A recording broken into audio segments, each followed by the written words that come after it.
Vani Pracharine Nirvishesha Shunyavadi Paschatya Deshtarine Jai Shri Krishna Chaitanya Prabhu Nityananda Shri Advaita Gadadhara Shivasadi Gaur Bhakta Vrinda Hare Krishna Krishna Krishna Hare Hare Hare Ram Ram Ram Hare Hare.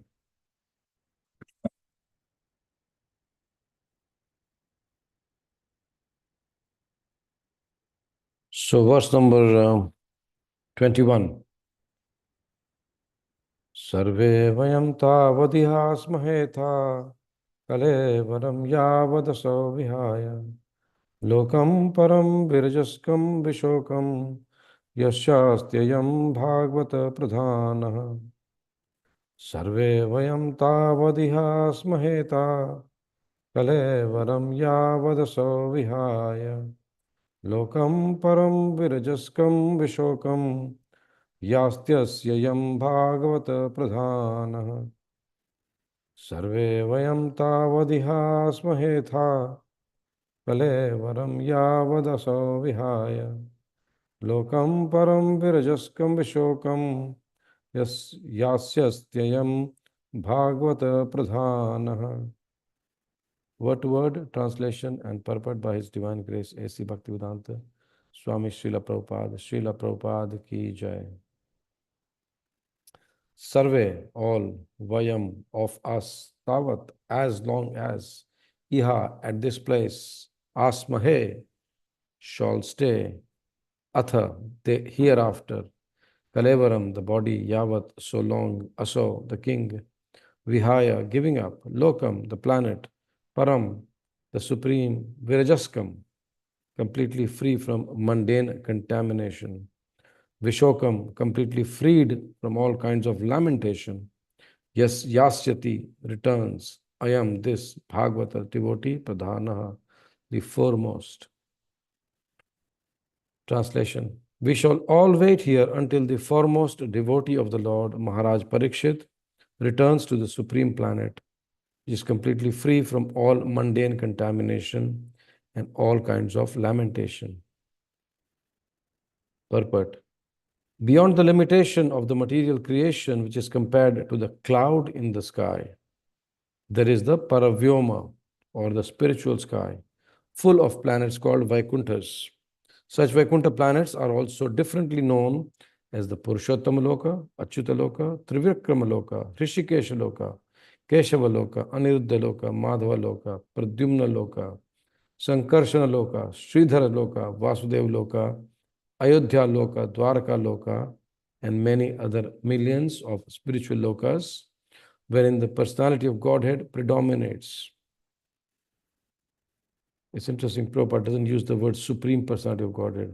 Personality of Godhead predominates. All the living entities, there are liberated souls with spiritual bodies as good as that of the Lord. There is no material contamination. Everything there is spiritual. And therefore, there's nothing objectively lamentable. They are full of transcendental bliss and are without birth, death, old age, and disease. And amongst all the above-mentioned Vaikuntha Lokas, there is one supreme Loka called Golok Vrindavan, which is the abode of the Lord Shri Krishna and his specific associates. Maharaj Parikshit was destined to achieve this particular Loka, and the great rishis assembled there could foresee this. All of them consulted among themselves about the great departure of the great king. Great departure of the great king. And they wanted to see him up to the last moment because they would no more be able to see such a great devotee of the Lord. When a great devotee of the Lord passes away, there is nothing to be lamented because the devotee is destined to enter into the kingdom of God. But the sorry plight is that such great devotees leave our sight, and therefore there is every reason to be sorry. As the Lord is rarely to be seen by our present eyes, so also are the great devotees. The great rishis therefore correctly decided to remain on the spot till the last moment. Om Ajnanatimrandhasya Jnananjana Shalakaya Chakshur Unmilitam Yena Tasmai Shri Guruve Namaha. Nama Om Vishnupadaya Krishna Prastaya Bhutale Srimati Bhaktivedanta Swamiti Namine Narayanam namaskritya naram tyeva narottamam devim saraswatim vyasam tato jayam udiriyet. Nashta prayeshu abhadreshu nityam bhagavata sevaya bhagavati uttama shloke bhaktir bhavati naishtiki. In this purport, one word becomes very clear: association. There are great rishis. Of course, Parikshit Maharaj is now here, and Śukadeva Gosvāmī is also going to appear. And here, the father of Śukadeva Gosvāmī, Vyasadeva, also is here. The guru of Vyasadeva, Narad Muni, also is here. And if I'm not mistaken, even Brahma, Lord Brahma, is also here. They're all present, all the rishis, munis, the sages, so many rajarshis, the devarshis, the devatas, they're all present. And all what they want to do is just wait. Now, if we look from our mundane perspective, we will think for 7 days they would need their tambu, they would need their tent, they would need their picnic baskets, they would need the mats. No, nothing. They are here to hear Srimad Bhagavatam with rapt attention. So when Srimad Bhagavatam is spoken, we should also give rapt attention. And for us, it's not too much. It's just half an hour in the morning. The important part for us is understanding that every word, every sentence of Prabhupada's purpose, of Prabhupada's translations, must be meditated very deeply. So when we understand that, yes, when we are working on this with proper depth, with sufficient depth, then we can understand, the realizations will come along with suitable practice.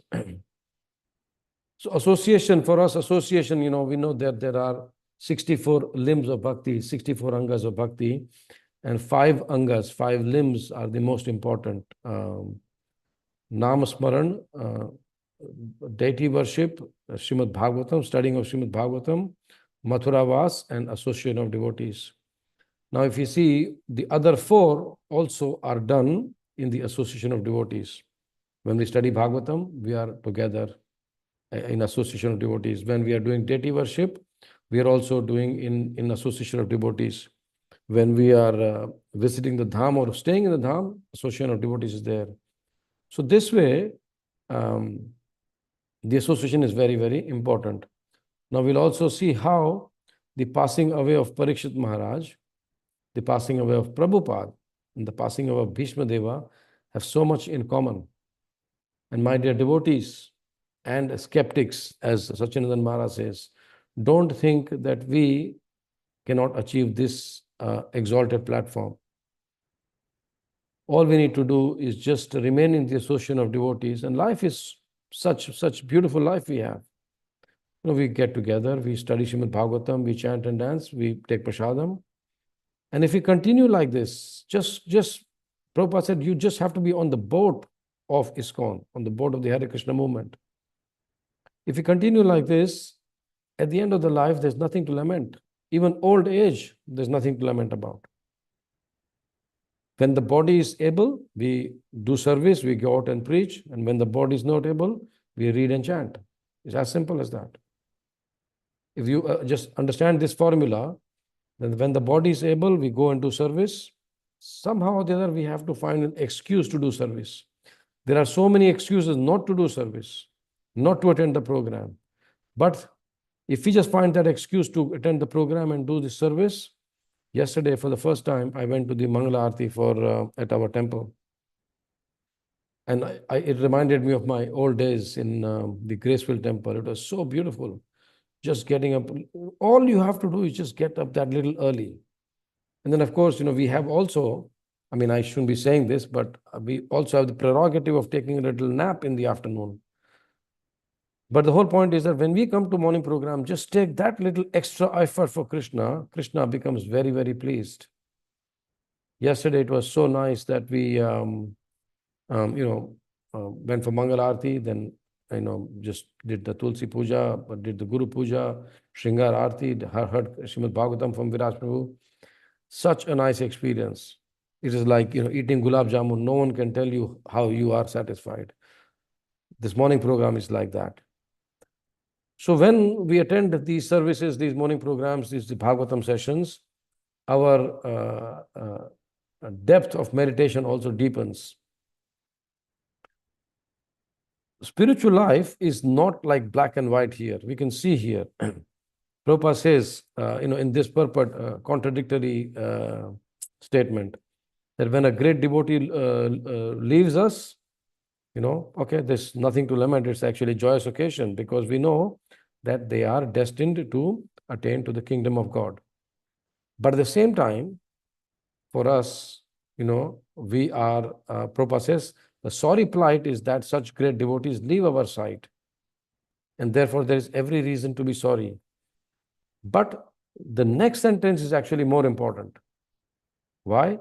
Because Prabhupada actually tells us that please don't take things for granted. Please don't take things for granted.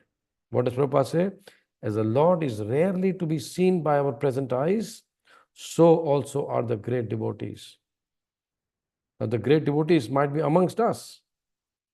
Prabhupada, in his books, in his formula for success of spiritual life, he's present. But then only if we follow it thoroughly, follow it strictly, then we can feel the presence of Prabhupada. But as we know, Prabhupada says here, these personalities, these great devotees are very, very rare. Parikshit Maharaj, he's waiting now. The rishis have assembled here. Yesterday, we were at Krishna Lolya in Amarendra Prabhu's house, and their daughter Khushi was mentioning that in their English literature assignment, they are given a topic of serial killer, write about a serial killer or some such nonsense topic. At that age, why do you have to think about those things? Prabhupada said that any thrill you want is given by our scriptures. Here we can see that Parikshit Maharaj is going to pass away, and the suspense created here. The rishis and the devatas are staying here, and they're going to stay for a week. And they're going to hear Srīmad Bhāgavatam. But then what happens after Śukadeva Gosvāmī has heard Bhāgavatam? He turns to Mother Uttara, and then Mother Uttara asks him questions, and then he summarizes Srīmad Bhāgavatam. And then again he turns to Śukadeva Gosvāmī, okay, thank you very much. He expresses his heartfelt, deep gratitude. And then he says, okay, now I'm ready. Then he goes internal, focuses on the Supreme Lord, no external consciousness at all. Now Takshak is coming. And again, there's a whole story which I won't go into it. Takshak comes, and then,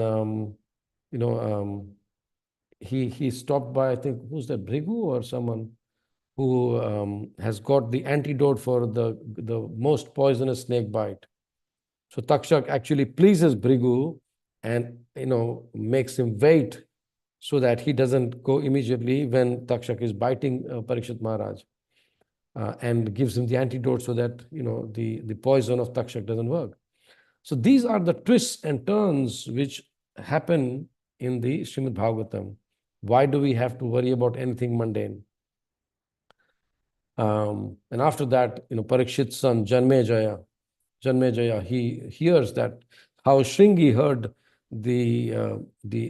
about the action of Parikshit Maharaj. Parikshit Maharaj's son, Janmejaya, also hears that the snake bird Takshak has bitten my father, and my father has left his body. And then Janmejaya invites all the Brahmanas to perform a yajna where he devours the yajna pit, the fire devours all the snakes.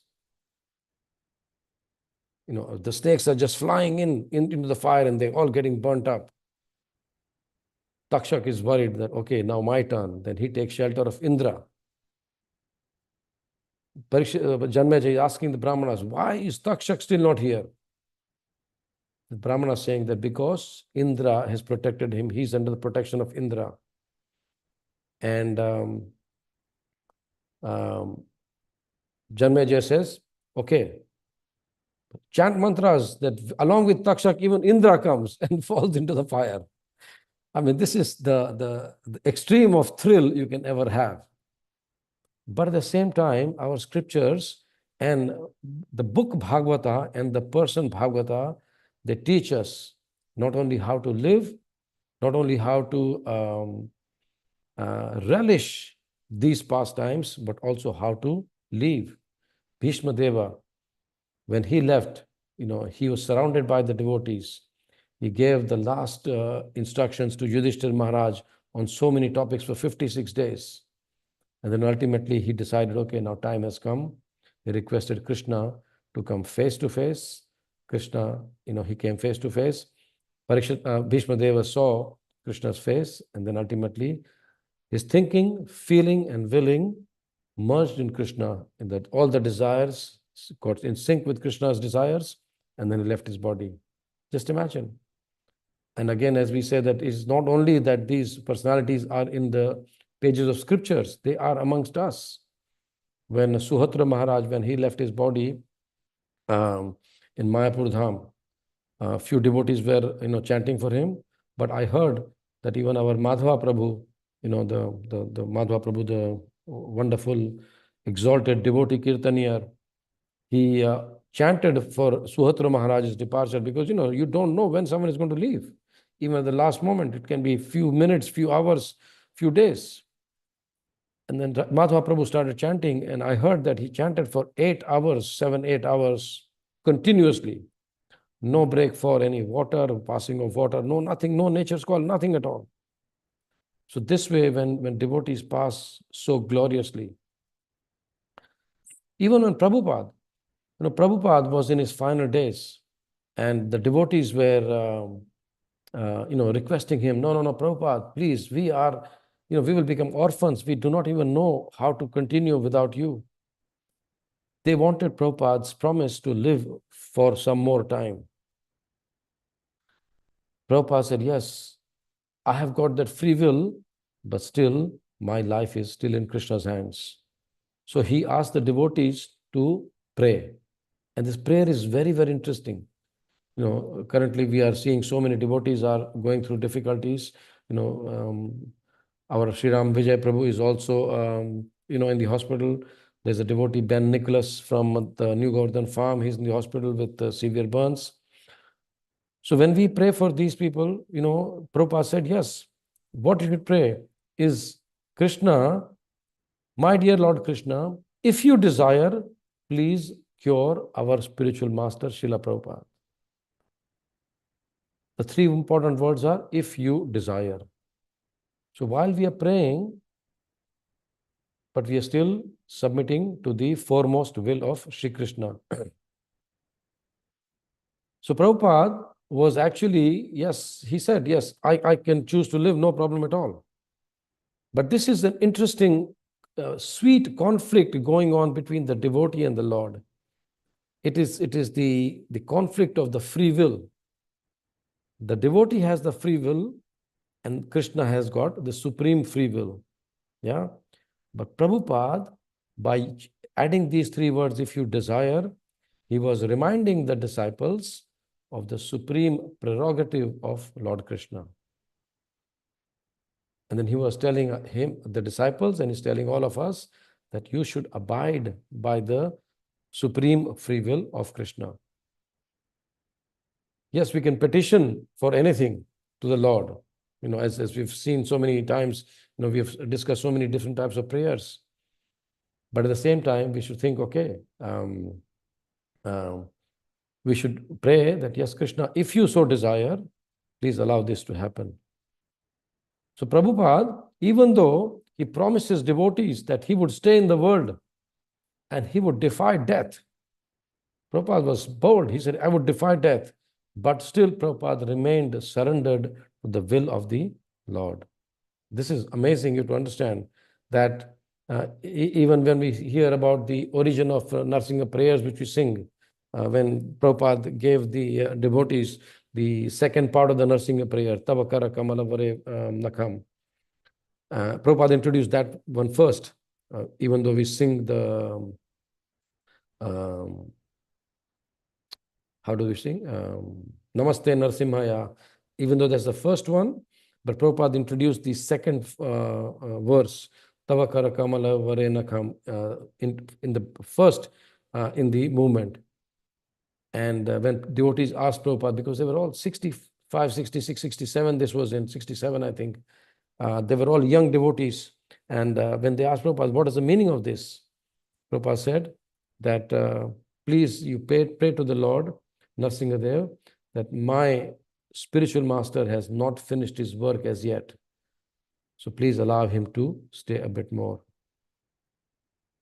So this way, the devotees were chanting the Nrsimha prayer, but Prabhupada gave them the meaning that my master has not finished his work. Please allow him to stay a bit more. And then Prabhupada responded to the devotees' prayers. He stayed for next 10 years. Krishna also responded to devotees' prayers. And then Satsvarup Maharaj writes that Krishna actually gave choice to Srila Prabhupada. Yes. So Krishna is sensitive to the desire of the devotees, and the devotee, a pure devotee like Prabhupada, he is also sensitive to the desires of the Lord. One time, the then Kirtanananda Swami, he requested Prabhupada to visit the palace, the Golden Palace in New Vrindavan. And Prabhupada was quite sick and frail. And then Prabhupada wrote back to him. He says, let us see which palace I'm going to. Because, Prabhupada, even though he wanted to go to New Vrindavan, the Golden Palace, which was beautifully built by the devotees, but Prabhupada said, let us see which palace I am going to go to. So this way, even though sometime a loving tension is existing between the Lord and the pure devotees, even the loving tension existed between Srila Prabhupada and his disciples, because the disciples wanted Prabhupada to stay forever. And Prabhupada said, yes, I would stay, but still I would submit to the ultimate will of Krishna. But one more lesson which we learn from the passing away of Parikshit Maharaj, from the passing away of Bhishma Deva, from the passing away of Srila Prabhupada, is that how to pass the life's ultimate test. How to pass the life's ultimate test. What will happen? What, as Bhavamai Mataji says, Ante Narayana Smriti, is that going to happen to us? Ante, at the end, Narayana Smriti, are we going to remember Lord Narayan, Lord Krishna at the end of our lives? So this way, Prabhupada was showing that yes, that he had the ability to live if he chooses. Prabhupada said, yes, no problem. But then he also wanted to say, yes, sooner or later, he has to return to the lesson to be given to the disciples of how to face the end of life. That we have to understand. Yes, whatever lessons we can have, but are we prepared for the last lesson of the life? When I came to Krishna consciousness, being an accountant, I always used to ask these analytical questions. And one of the questions I had in my mind is that, how do we know that we are progressing in Bhakti Yoga? How do we know that we are progressing in spiritual life? And even though I was like a new kid on the block, the answer was given to me that you will know when you have more and more attachment to Krishna. I said, how do I know that I have more and more attachment to Krishna? Then they said, you know that you've got less and less attachment to the material world. I said, how do I know that I've got less and less attachment to material world? Then the final answer came, the what they call the light bulb answer. The answer was that if someone tells you that your death is happening now, are you ready? And then if we are ready, that means we are not attached to the material world, we are attached to Krishna, and we are ready to go. So this way, when we practice, and as they say, a sadhu, a saintly person never dies suddenly, because he's always prepared for death. He's always Krishna conscious. So this way, when we are Krishna conscious, our life is perfect and our death becomes perfect. So yes, Prabhupada says, yes, can you, we can ask a question that, okay, this is story of Prabhupada, this story of Bhishma Deva, this story of Parikshit Maharaj, what about me? But Prabhupada said, yes, we can see as conditioned souls that when we practice our sadhana bhakti, when we go deeper into our sadhana bhakti, we can also come to this stage of liberation by constantly thinking about Krishna and serving him. Somehow or the other, we have to find excuse to think of Krishna, to serve Prabhupada, to serve his mission. And then we become transcendental to this world. Rupa Gosvāmī very nicely says, he says, one whose body, mind, and words are fully engaged in devotional service to Lord, he is a liberated soul, even while living in this world. And we have said this before, Jesus Christ mentioned this, that you can be in this world, but not of this world. So when our body, mind, and words are fully engaged in devotional service to the Lord, now currently everyone is facing the question that yes, there is direct service and indirect service. So direct service, as we mentioned, the 5 angas of bhakti. There's limited time for that, but somehow or the other, can we be also Krishna conscious during the performance of the indirect service? When we are, for example, working, how can we remember Krishna? When we are commuting, how can we remember Krishna? When we are cooking, when we are cleaning, when we are drying clothes, when we are washing clothes, dropping off kids, how can we remember Krishna? So that is the intelligence we have to use. So this way, we can see that Bhagavatam not only tells us how to live, but also how to live. And these personalities, they tell us while living in this world, you can still be transcendental to this world. So yes, we can see Prabhupada, alone at an old age, in a foreign country, in this Tompkins Square Park in New York City, he attracted the young men and women of America. So this way, as we say, Śukadeva Gosvāmī is going to come, sit down under the banyan tree and going to speak Srimad Bhagavatam. Prabhupada did the same thing, went to Tompkins Square Park, sat under the, now it's called Harekrishna tree, sat under the tree, took his symbols out and started chanting Hare Krishna, and rest is history. So this way, Prabhupada showed us, yes, how to die.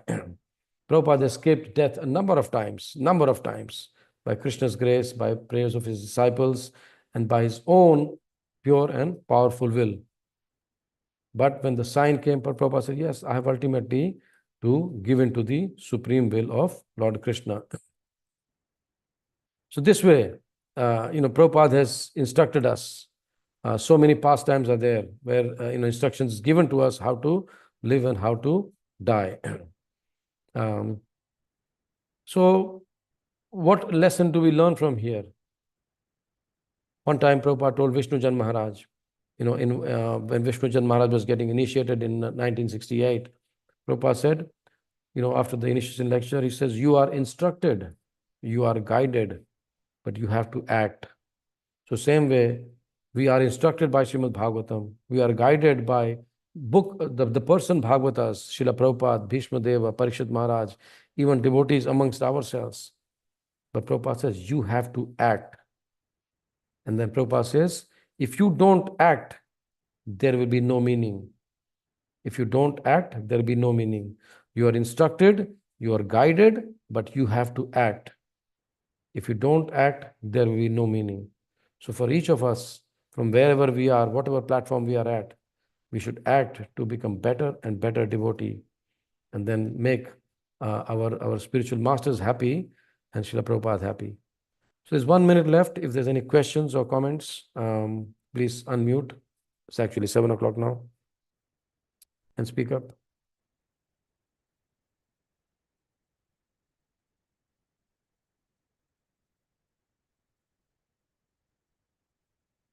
Thank you, Prabhu. Very nice class. Thank you, Prabhu. No Prabhu. question. People like you and I who have crossed that threshold of 60, we should become more serious in Krishna consciousness. Process is given, we should chant, take prasadam, associate with devotees, simple things like that. Thank you, Prabhu. Hare Krishna. I love your instruction ACT, ACT, ACT. Thank you, Prabhu. Hare Krishna. Hare Krishna. Anyone else? Any comments, realizations, reflections? Okay. May you have all a wonderful devotional day. Granth Raj Srimad Bhagavatam ki jai, Srila Prabhupada ki jai. Baki Rai. Thank you, Prabhu. Thank you very much. Thank you. Hare Krishna, Prabhu. Thank you. Hare Krishna, Prabhuji. Thank Hare you. Krishna, Prabhu. Thank you, Prabhu. Hare Krishna. Thank you, Prabhuji. Hare Krishna. Thank you, Prabhu.